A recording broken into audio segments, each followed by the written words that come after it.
다음 주일은 전 세계 교회들이 추수감사주의를 지킵니다. 추수감사주의를 우리가 앞두고 40일 동안 기도도 하고 신방도 하고 또 이 추수감사절에 있을 일들을 여러 가지 준비하고 의논하고 있습니다. 그래서 이 추수감사절에 한 번의 행사를 다 할 수가 없으므로 나누어 가지고 오늘 미리 우리가 성례식을 가진 것입니다. 우리는 이 성찬식과 세례식을 성례식이라 하는데 이 성찬식을 통해서 우리 주님께서 나를 위해 죽고 영원한 속죄를 허락하셔서 내가 하나님의 백성 된 것을 확인하게 되고, 또한 세례를 통해서 내가 주님과 연합하여 영원한 주님과 한 몸이 되어서 주님과 함께 산다는 것을 우리가 오늘 하나님의 말씀을 통해서 다시 한번 깨닫는 시간이 되어야겠습니다. 오늘 내가 누구냐에 대하여 우리는 자신에 대하여 정확한 하나님의 말씀에 대한 이해가 필요한데, 내가 누구냐? 세상 사람들이 말하는 나, 또 내가 인식받고 사람들한테 인정받고 싶어하는 내가 아니라 성경을 통해서 하나님이 말씀하는 내가 누구냐 하고 주께서 말씀하신 바로 내가 누구냐는 것이죠.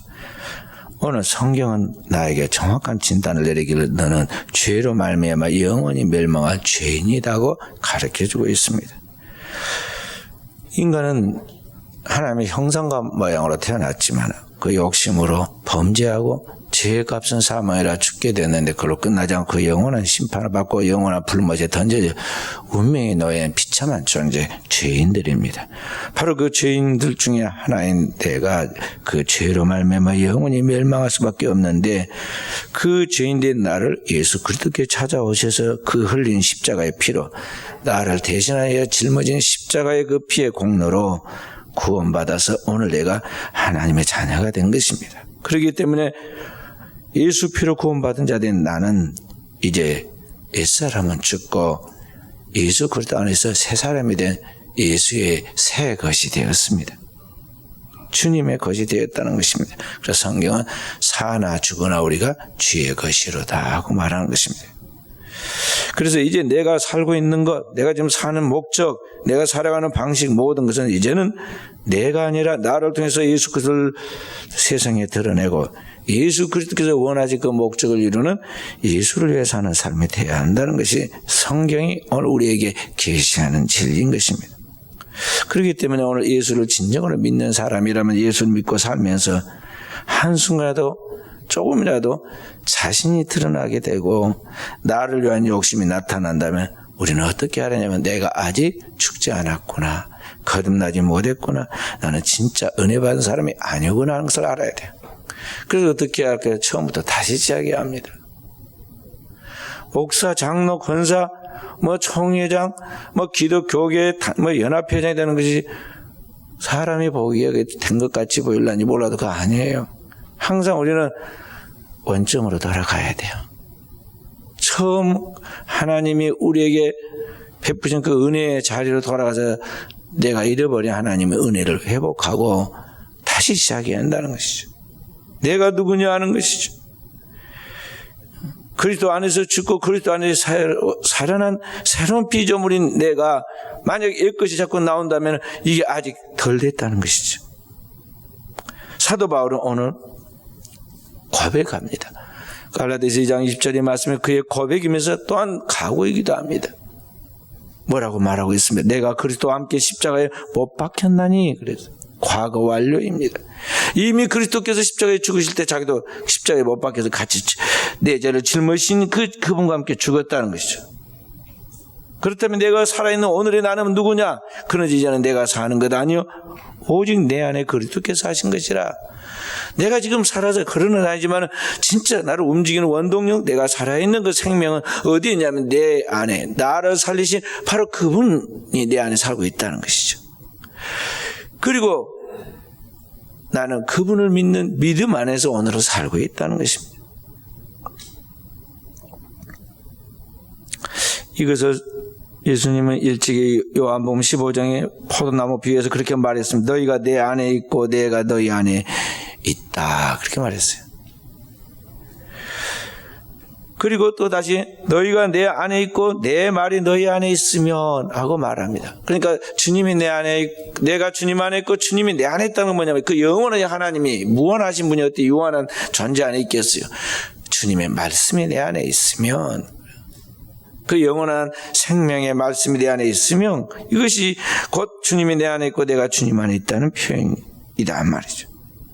그러니까 이러한 삶을 한마디로 뭐라고 하냐면은 하나님과 동행하는 삶이다. 임마누엘이다. 임마누엘. 임마누엘로 오신 주님께서 세상을 떠나가면서 말씀하셨습니다. 세상 끝날까지 너희와 항상 함께 있으리라. 주님의 지상 명령을 우리에게 전파해 주고 너희는 가서 모든 족속으로 제자를 삼아 아버지와 아들과 성령의 이름으로 내가 너희에게 분부한 모든 가르쳐 지키게 하라 말씀하시면서 마지막에 뭐라냐, 볼지어다 내가 세상 끝날까지 너희와 항상 함께 있으리라. 그것이 임마누엘이에요. 임마누엘. 그래서 우리 그리스도인의 삶은 임마누엘의 삶이어야 합니다. 임마누엘의 삶. 주님이 내 안에 내가 주님 안에 있는 것이죠. 그래서 로마서 6장에서는 연합된 삶이다. 주님과 함께 연합하는 삶이다. 그랬어요. 그 연합된 삶의 표시가 뭐냐면 세례예요. 세례. 주님과 함께 연합해서 하나가 되었다는 것이죠. 결혼반지 해서 이렇게 하는 이유가 뭐예요? 하나 되었다는 표시를 좀 그렇게 서로 결혼반지 맞춰가지고 하잖아요. 그 주님과 연합된 삶이다. 신랑과 신부가 함께 연합하죠. 성경은 말씀하시기를 남자가 그 부모를 떠나 여자와 연합하여 한 몸을 이룰지니라 그랬는데 바로 그 결혼인데, 그렇게 주님과 우리가 영원하신 하나님이신 주님과 육체의 한계를 가진 우리가, 그 피조물들 우리가 하나님의 사랑 안에서 하나를 이루어가는데 이게 한 몸을 이루는 것이죠. 그래서 요한계시록은 뭐라고 말하냐면 신랑 대신 그리스도와 신부된 그의 성도라고 표현한 것입니다. 그런 삶이 우리에게 이루어져 있다. 져야 한다. 이것이 오늘을 살아가는 주님 안에 사는 그리스도인의 삶입니다. 그렇다면 사랑하는 성도 여러분과 제가 지금 어떻게 삶을 살아가고 있는가, 우리 자신을 성찰하고 점검해 보아야겠습니다. 내가 교회를 다니고 예수를 믿고 있지만은 과연 사도 바울처럼 그리스도와 함께 죽고 그리스도와 함께 살아있는 그런 연합된 삶을 살아가고 있는가, 아니면 그렇지 아니한가 하는 것이죠. 쉽게 말하자면 오늘 또 예수를 믿지만 내가 역시 육체가 살아가지고 이 육체에 매여서 살아가고 있는지, 내가 중심이 되어 살아가고 있는지, 아니면 나는 죽고 내 안에 그리스도가 살아있어 그리스도가 나를 삶을 이끌어가는 원동력에 대해 나를 살고 있는지 오늘 우리는 점검해 봐야 한다는 것이죠. 만약에 여러분과 제가 지금 살아가고 있는 삶의 모든 것을 점검해 볼 때 내게 주어진 시간, 건강, 그리고 내게 주어진 물질들, 내게 주어진 모든 것들이 무엇을 위하여 사용하고 있는가를 가만히 보면 알 수 있어요.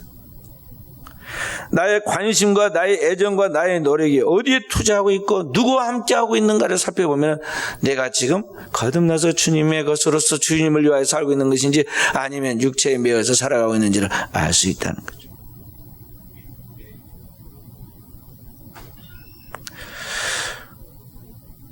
나의 관심이 만약 오직 예수로, 그 예수를 믿는 믿음으로 순종하면서 내게 주어진 시간과 건강과 물질을 그 하나님의 일에 사용하고 있고, 내게 주어진 시간과 그 모든 기회들을 동원해서 생명을 살리는, 주님이 이 영혼을 살리기 위해 오셔서 전도하신 같이 이 전도와 하나님의 그 거룩한 일을 위하여 헌신하는 봉사와 주님의 몸된 교회를 통해서 주님의 뜻이 이루어지도록 거기에 시간과 정력을 투자하며 삶을 살아가고 있다면 오늘 내 안에 그리스도가 살아있는 삶인 것입니다.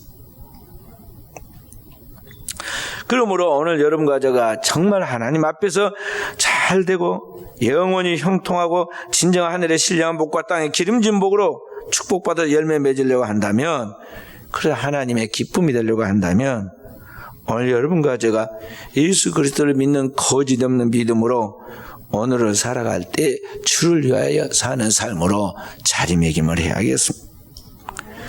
그렇게 살면은 특별히 다른 어떤 것을 하지 않아도 그에게는 하나님의 모든 축복들이 따라오게 되고 있어요.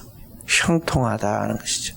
시냇가에 심은 나무가 계절을 쫓아서 가시를 맺은 같이 자연스럽게 그렇게 믿음으로 사는 삶에는 영육간의 형통함이 따라오게 되었고 있고, 단지 어떤 수수와 수단과 방법을 쓰지 않았는데도 그 자신뿐만 아니라 자손 만대가 형통하는 하나님의 은총을 받게 되어 있다는 것이죠. 그래서 우리는 성도로서의 그러한 하나님의 말씀의 원리와 정통길을 따라가도록 해야겠어요. 그러면 어떻게 우리가 예수 안에 있는 그 온전한 믿음으로, 내가 예수 안에, 예수가 내 안에 있는 그 연합된 그러한 삶으로 살아갈 수가 있는가 하는 것입니다. 어떻게 하는 게 그렇게 사는 삶인가 하는 말이에요. 오늘은 두 가지를 말씀드리려고 합니다. 첫째는 그리스도 예수께서 나를 구속해 주셨다는, 그리고 나는 주의 겉에였다는 그 구속의 은혜에 감사하고 거기에 보답하는 그러한 자세로, 그러한 믿음의 자세로 살아가야 한다 하는 것입니다. 요한복음 6장에 보면은 주님의 유명한 오병이어 기적이 나옵니다. 보리떡 5개와 물고기 2마리, 어린아이가 바친 점심입니다. 작은 보리떡 5개와 작은 생선 2마리인데 그 작은 음식을 가지고 장정 5,000명이 먹고 12광주리가 남았다는 이야기죠. 시작에 비해서 결과는 너무 엄청난 축복입니다. 그런데 그 오병이의 기적의 이야기를 보면요, 그 엄청난 하나님의 축복이 다 이루어져서 놀라운 하나님의 축복을 부어주셨구나, 너무 감사하다, 그렇게 해서 그 백성들 하나님께 감사한 것이 아니라 축복이 일어나기 전에, 기적이 일어나기 전에 먼저 감사했다는 것을 우리가 알 수가 있어요. 그리고 예수님께서 먼저 오병이의 그 음식을 가지고 축사하시고 하나님 앞에 감사하며 축사하시고 떼어서 제자들에 나눠줬다 그랬어요. 그러니까 기적을 달라고 기도한 것이 아니라 하나님의 구속의 은혜에 감사하는 마음으로, 주님이 항상 돌보신 그 하나님의 은총을 믿는 거짓 없는 믿음으로 그렇게 하나님 앞에 어린아이처럼 감사하는 기도를 드렸는데, 그것이 그 굶주린 무리들 5,000명을 먹이고 12광주가 남는 풍요를 가져왔다는 것이죠. 근데 성경에 한 번만 기록되면 안 믿을까 싶으니까 성경에 보면 5병이의 기적이 나오고 7병 또 이어의 기적이 또 나옵니다. 그리고 두 번째 기적은 첫 번째보다 숫자가 더 적은 4,000명을 먹이고 또 남았다, 그렇게 나오죠.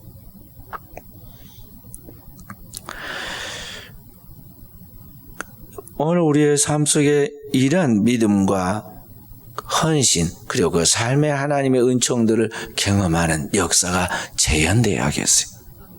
현대는 많은 하나님의 축복을 사모합니다. 실제 삶 속에서 이런 나 같은 죄인을 구속해서 하나님의 자녀 삼아주시고 하나님의 영광을 위하여 살아갈 수 있도록 만드신 것에 대한 진정한 감사와 믿음의 고백이 상실되어 있어요. 풍역 속의 빈곤입니다. 진정한 하나님의 은혜에 대한 믿음의 감사가 약화되어 있다는 것이죠. 그렇기 때문에 삶의 모든 부분에 껍데기, 외적인 것은 조금 붙잡았는지 모르지만 영혼이 너무나 고달프고 공고해요. 오병이의 기적에 감동을 받고 이렇게 살려고 헌신하는 분이 한 분이 있었어요.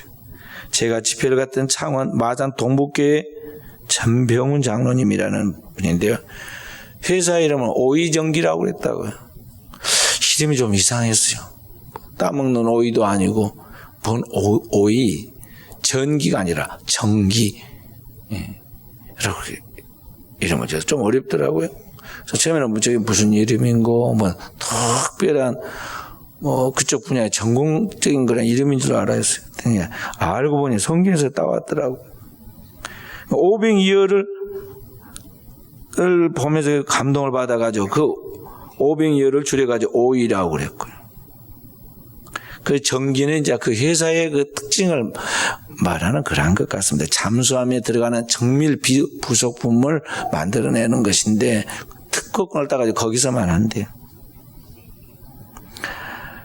그런데 그 돈을 꽤 버는데요. 그 사업을 해서 번 수익금의 대부분을 선교 헌금으로만 쓰고 나가는데 어디로 갖다 많이 투자를 했는 거 했더니 말이죠.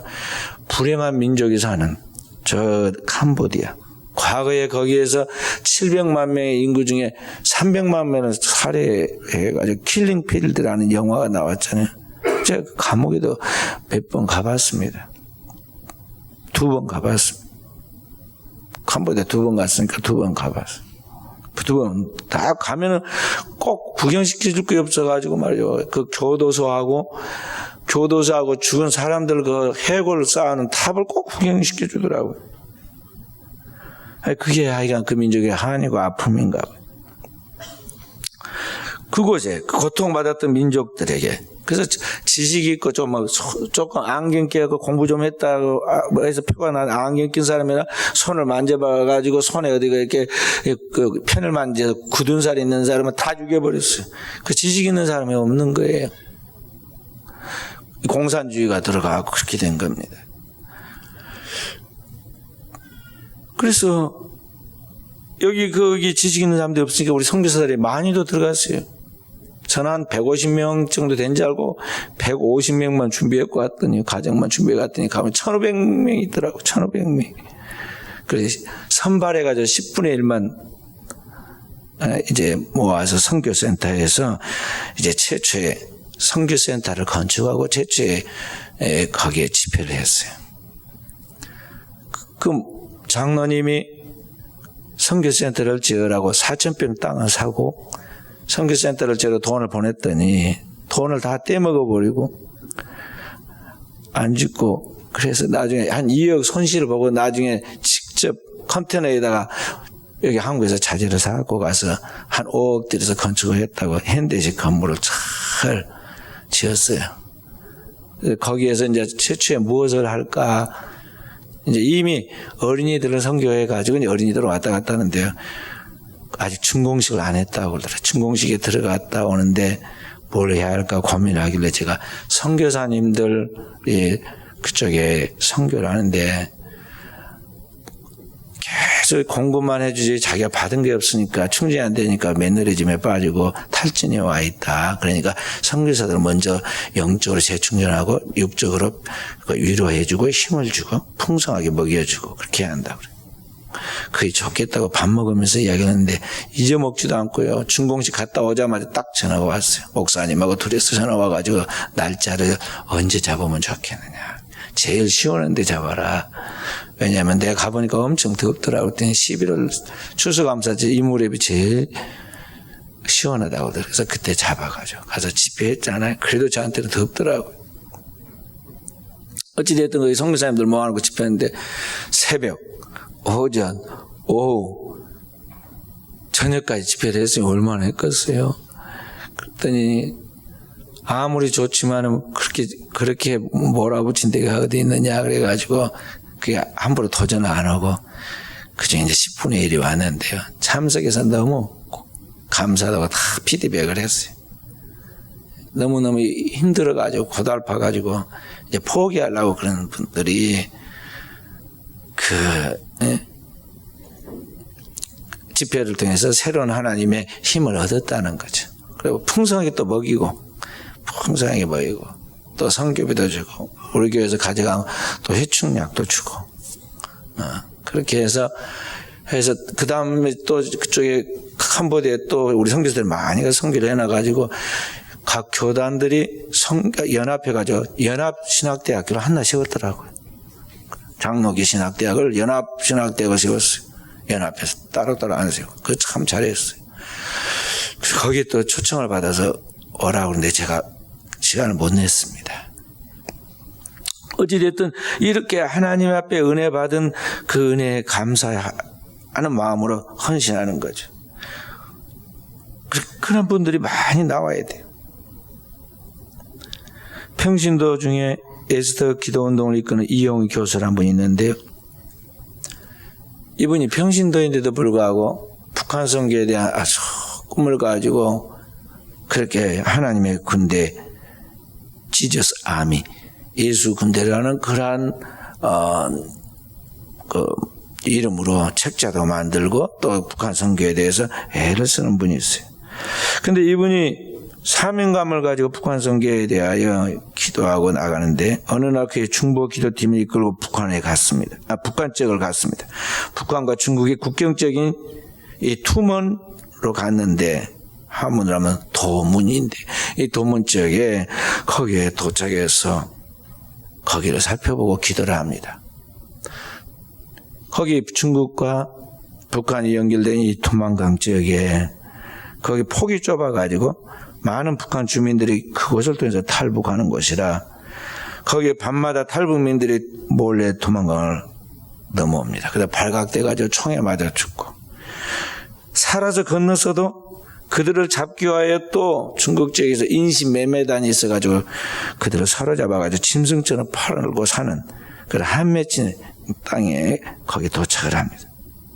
그래서 도착해서 기도하는데 그곳에 한 조선족 목회자가 바로 지난주간 그들이 도착하기 직전에 지난주간에 일어났던 일을 이야기하였습니다.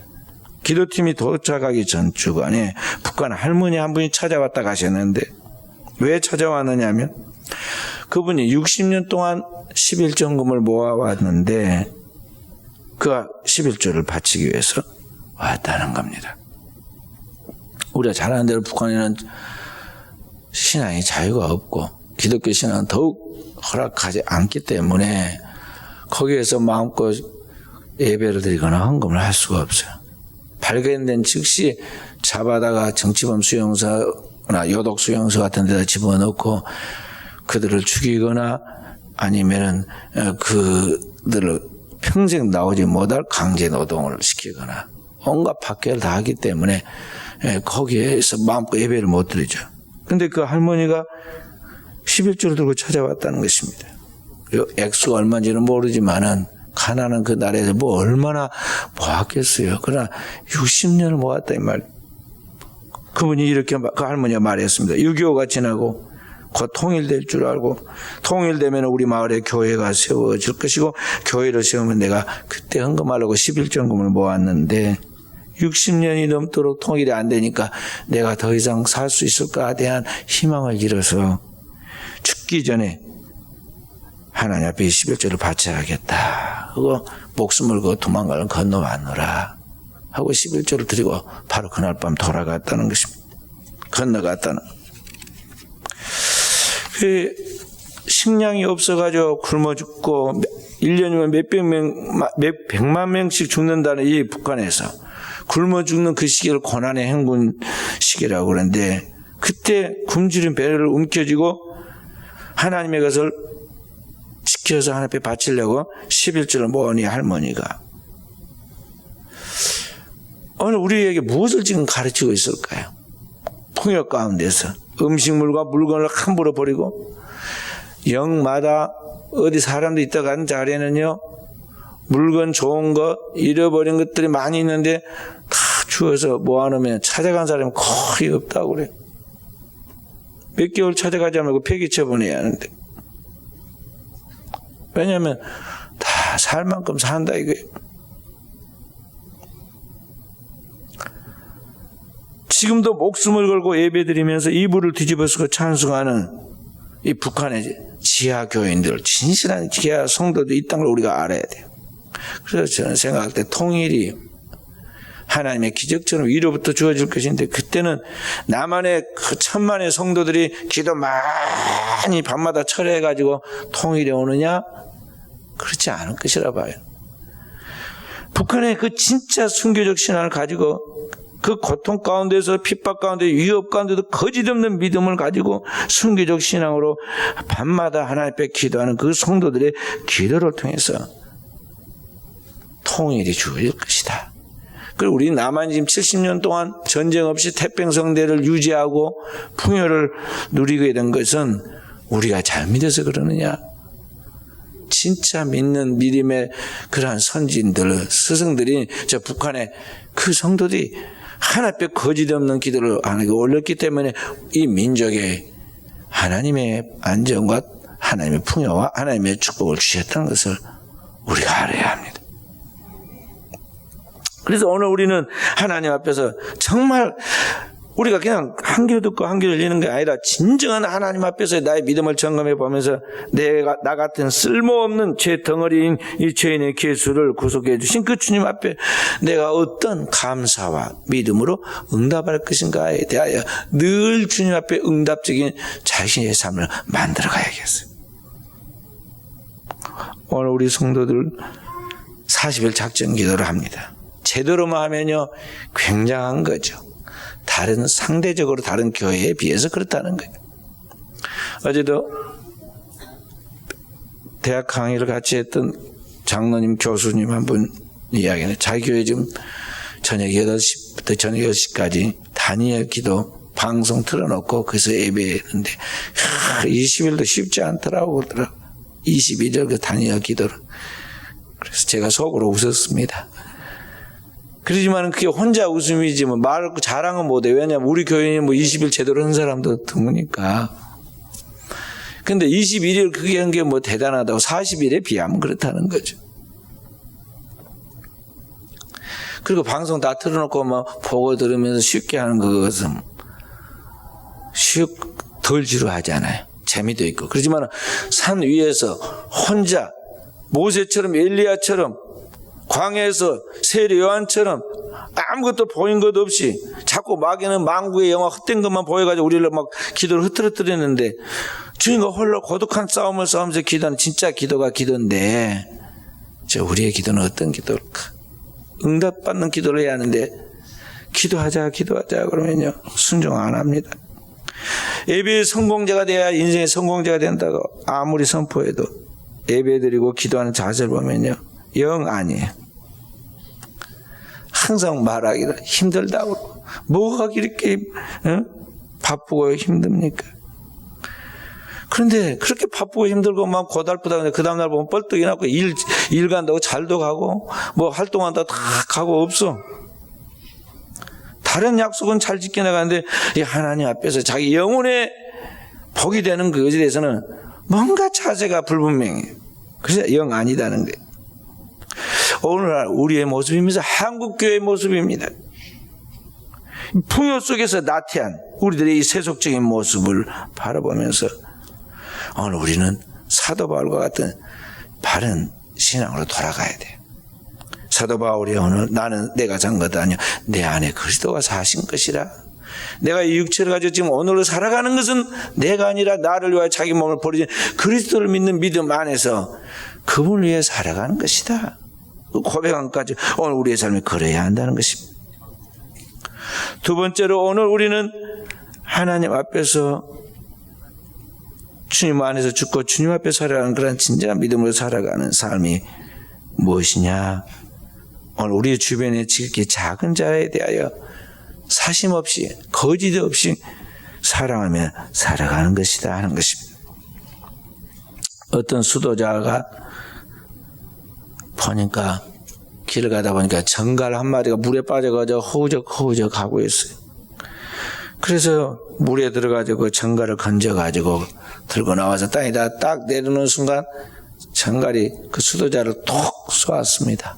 얼마나 정갈이 쐈으니 아프게 아이고 아파 죽겠다고 펄쩍펄쩍 뛰니까 그것을 가만히 처음부터 지켜보던 사람이 혀를 툭툭 차면서 말했습니다. 아이고 어리석은 사람이래요. 아니 정갈이 쏠 줄 몰랐어?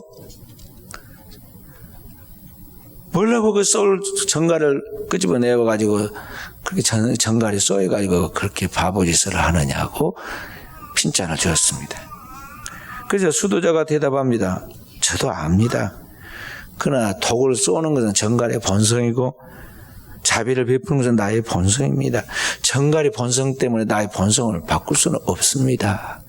하고 이야기를 했어요. 그리스도인은 그리스도인다운 정체성을 가지고 살아야 하고 오늘 이 세상은 세상에 그 어떤 특징을 가지고 살아가는데 우리가 세상을 닮아가고 세상을 따라 살아서는 안 된다는 이야기입니다. 현대인들의 삶의 모습은 어떻습니까? 이 사회는 완전히 이익사회입니다. 자기 이익의 여부에 따라서 모든 것을 판단하고 결정하고, 사람을 만날 때도 저 사람이 나에게 이익이 되느냐 되지 않느냐에 따라서 차별 대우를 합니다. 신자들도 그러합니다.